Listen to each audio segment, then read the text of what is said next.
Alright, we're going to do another little video for you here on building Bajas on a budget. And what we're going to do on this one is bearings and re-greasing the bearings.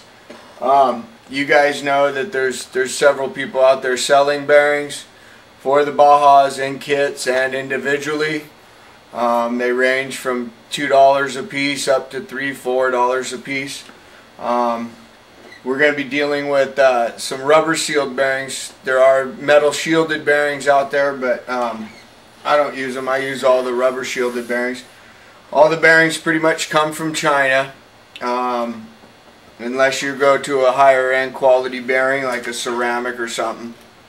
But most of the ones that are available out there at prices that we can get, you know, decent prices on replacements are China bearings. So sometimes, you know, the guys like to repack them and stuff, and what I want to show is one of the most important parts to repack on the bearings is right here in your clutch.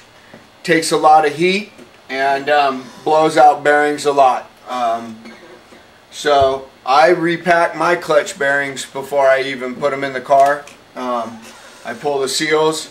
I'm pretty thrifty with my stuff, so I have 3 different types of greases.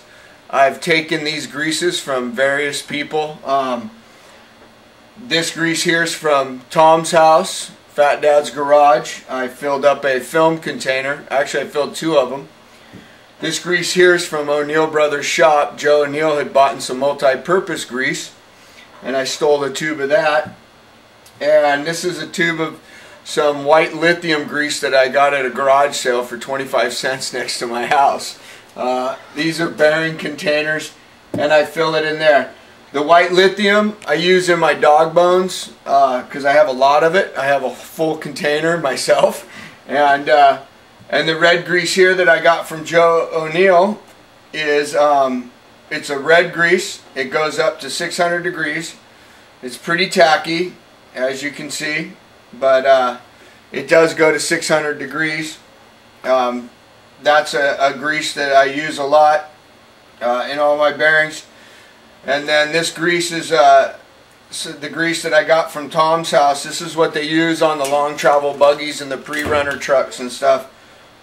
This grease here is a lot more tacky. You can see that it cobwebs up.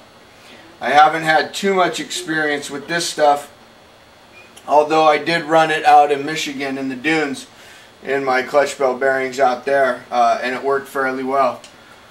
One of the things that you're not going to want to do is you're not going to want to overpack your bearings. You don't want to 100% pack your bearings because it'll create heat.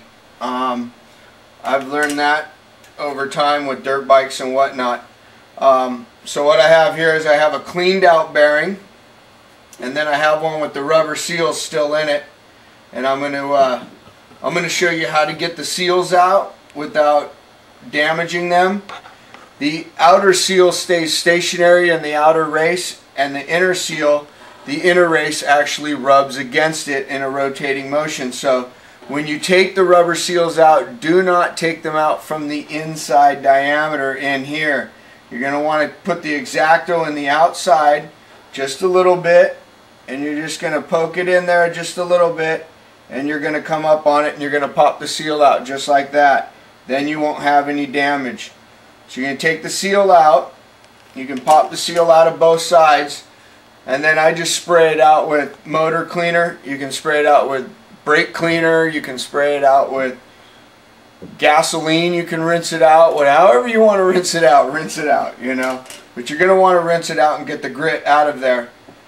And then what I like to do is I just take a little bit of my grease right here, and all I do is I just scrape my finger around the edge, and all I will do is I'll just pack the whole outside of the bearing. Get nice and messy right there, but I just fill up the balls all the way around, and then I just take my race and I put it right back on top of there, and I push it in all the way around the bearing, and you're good to go. This is only have one race in it, so of course you're going to put the other side on it. But I only pack half the bearing. I don't pack the whole bearing full of grease. It ends up flying all over the place, gets on your clutch shoes, ends up creating a little bit of slippage in there, and it gets very messy on the outside of your gear plate. So there you go. Building bearings on a budget.